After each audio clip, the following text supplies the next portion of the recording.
what you're seeing is not a 3D animation that I usually make for the channel. It's a filming of a real landing. This is the Starship, and I don't know about you, but I find it fascinating. Right now it's landing autonomously, and it's amazing how ambitious the program is, not only for the missions they plan to use it for, like getting to Mars, but also for its incredible size and operation. It's designed to return to Earth and be reused, significantly reducing launch costs. This device is really going to be huge when it's attached to the Super Heavy module, reaching 120 meters in height, making this machine the largest rocket ever built. And we'll see that in a new video from the world of aviation.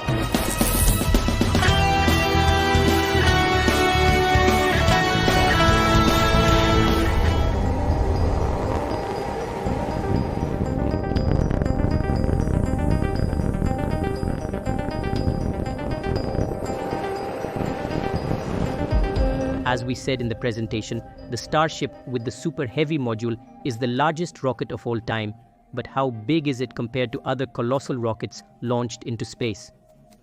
First, we'll compare it with another SpaceX ship, the Falcon Heavy, which is 70 meters tall. It's a very successful product of the company and a step before the heavier models. The Russian Genesee is 80 meters tall. The Long March 9 from China is 93 meters tall. It is followed by National Aeronautics and Space Administration is Space Launch System Block 1, which is going to be the replacement for the space shuttles and will be 98 meters tall. The Soviet N-1 with over 105 meters, which was the Soviet counterpart of the legendary Saturn V with 110 meters.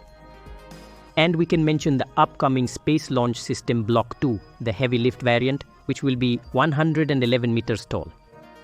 The closest to the ship we want to see today, the Starjet, with a height of 120 meters. But are we aware of how tall 120 meters is? To put it into a practical comparison, we are talking about the height of a 30 to 35-story building. And compared to a soccer field where the playing field is about 100 meters long, it would look like this.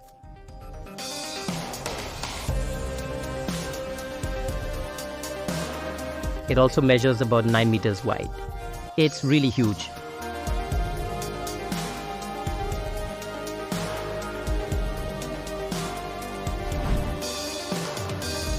But the numbers can be more impressive. With a maximum load, they can reach a mass of almost 5,000 tons. Yes, tons, 5 million kilograms. A real beast. Keep in mind that a Boeing 747-400 weighs at most at takeoff less than 400 tons. The first stage, the Super Heavy, which of course returns to Earth to be reused, has a mass of 3,400 tons loaded with fuel, having up to 28 Raptor engines. And the second stage, the Starship, this one that we are seeing that has already flown several times, has a gross mass of 1,320 tons, but empty it would weigh only 120 tons. Together, they are the machine capable of carrying more cargo into space than any other ship in history. But why make it so big and with so much fuel? We'll examine some formulas here, but I'll simplify it as much as possible for easy comprehension. To get out of Earth into space, you need to overcome the force of gravity, explained by this equation, where Fg is the gravitational pull force. What pulls towards Earth, and what we are all experiencing right now, unless you are watching this video from deep space. Mt is the mass of the Earth and ms is the mass of the Starship rocket. The mass of the Earth is constant, like g, the gravitational constant. Thus, the greater the rocket's mass. Or, the closer the rocket is to the Earth, the stronger the gravitational force that will unite them will be. Interestingly, the denominator is r, or what separates the two. It's squared, which means that if the distance between the two objects is doubled, the attraction force is only a quarter as strong. So the hardest thing to do here is to get yourself off the ground, and with each meter you rise, it becomes easier and easier. That's why the first stage or super heavy is pure power, carrying only a massive fuel load, composed of a massive tank of liquid oxygen and another tank of liquid methane. The resulting fuel, when mixed, is called metalox, which powers the spacecraft's engines, called Raptor. The Super Heavy will have up to 28 of these engines.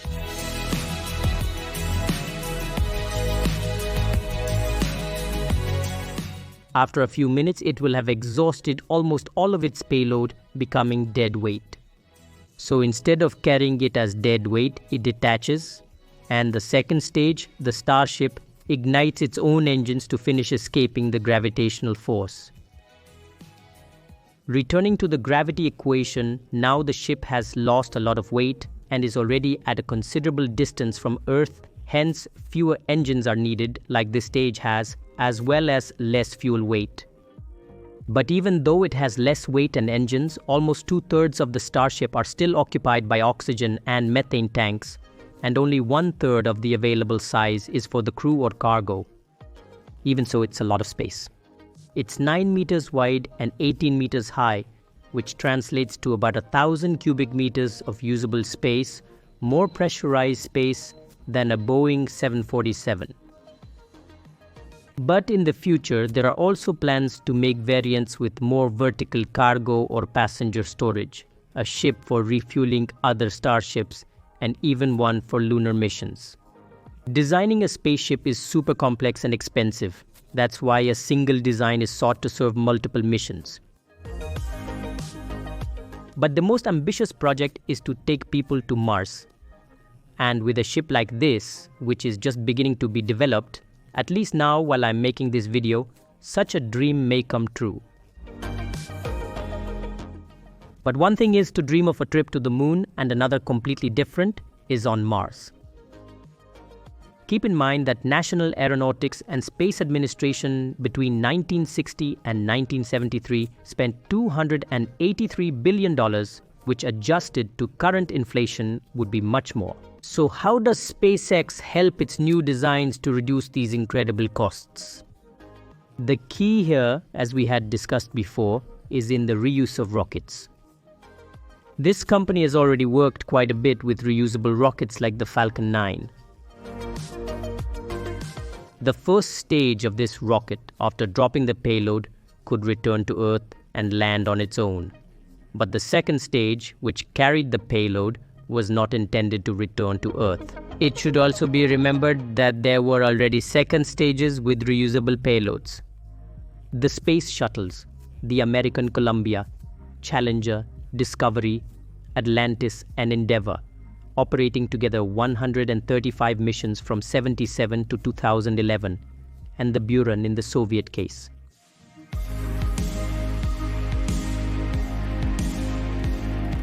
But the Starship is unique, as both its Stage 1 and Stage 2 can return to Earth and be reused. And not only that, the space shuttle could carry 24 tons and about 5 crew members. The Starship aims to be able to carry more than 100 crew members on a round trip to the Red Planet. And this, which looks so much like the science fiction of movies, can be achieved when the Super Heavy module leaves different types of Starship in low orbit. For example, a few passenger and cargo transporters and other refuelers or fuel or tankers that are recharging the main ships on a much longer journey to deep space. Interestingly, SpaceX abandoned the aluminum and carbon fiber that the Falcon 9 were made of, much more expensive and complex, in a structure made of a special stainless steel alloy. That's why the color of this rocket and the reason for using this material is that it works much better with the immense heat created during re-entry into the atmosphere at over 30,000 kilometers per hour. Yes, it's unbelievable, the re-entry speed, which is equivalent to Mach 25. At these speeds, when you go from the vacuum of space to suddenly hitting the planetary atmosphere, air molecules cause large amounts of friction and heat. While any other material would require some series of tiles or heat-reflecting cells like those on the space shuttles, the stainless steel Super Heavy Module 1 is not affected, opting only to add heat tiles to the bottom for the vertical drop maneuver, and the idea is that a single ship can do many missions with minimal maintenance and parts renewal. For the second stage, the Starship, when it has to re-enter the atmosphere, will carry tiles since it re-enters belly first or horizontally, one of the few pieces that are going to be changed in these ships. As we saw in the video of how a turbojet works, which I leave the cards up to the right of the video, airplane engines do not carry their own oxygen as an oxidizer for engine combustion because they get it from the air in the atmosphere. But spacecraft do not have that luxury, and not only do they have to carry their fuel but also their oxidizer, the oxygen. To lift such a device off the ground, you need some really powerful engines. These are the Raptors, and they use liquid methane as fuel and liquid oxygen as an oxidizer. Compared to the Merlin engines of the Falcon 9 and National Aeronautics and Space Administration's Rocketdyne RS-25 used in the space shuttles, the Raptor is not exactly the most powerful, which is the RS-25, nor the most efficient, which is the Merlin, but it is definitely not the most convenient, and this is because it uses methalox. The density of methane and liquid oxygen are similar, making their storage easier. Liquid methane also has a higher boiling point, which means it is easier to thermally control to prevent it from becoming a gas, as happened in the shuttle with the RS-25. And this is crucial for long trips like Mars, even being able to refuel that fuel with tanker rockets, as we had said before. Methalox burns cleaner than RP-1, the fuel used by the Merlin engines of the Falcon 9. RP-1 is basically a very refined kerosene, and it is known to generate some soot and other impurities in its exhaust. In comparison, methane burns much cleaner. This should mean less maintenance. SpaceX aims for 50 launches per Raptor engine, which will be far superior to anything previous. Let's compare the three engines from before again. And here is definitely going to be the decision why to use the Raptors.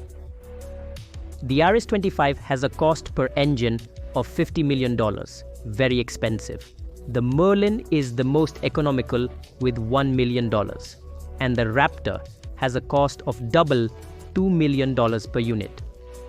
But if we take into account the cost per engine, how many times it can be reused and how much thrust each engine produces, we can calculate how much it would cost per kN of flight thrust. And this is revealing the Raptor is much more economical seen in this way, and it changes the market quite a bit by tremendously reducing the cost per kilogram of sending cargo to space.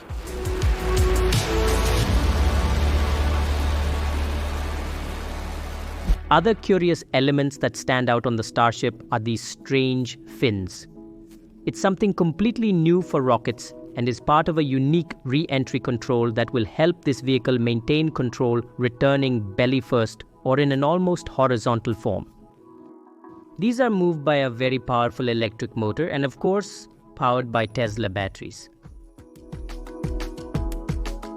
Another major advantage of the Starship is that Stage 1 or the Super Heavy module can return to the same launch platform, something the Falcon 9 didn't do.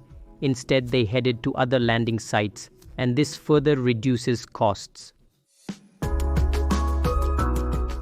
To achieve this, the module needs to cancel out the horizontal speed as quickly as possible because the separation stage occurs many kilometers away from the launch platform. Then it will ignite all its central engines and make a turn on its axis to position itself in the opposite direction to the original speed, making an inverse ballistic trajectory to return to Earth.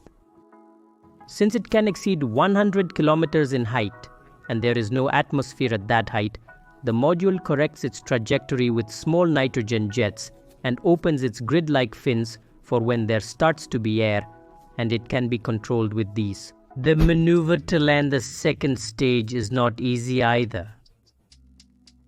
The Starship enters the atmosphere belly first, as we had said before, but then it has to position itself vertically, and here those fins will help and the central engines will be ignited, rotating the entire ship to cancel the vertical speed just at the moment of touching the landing platform. Something incredibly difficult, but it was achieved, as you will see in the images.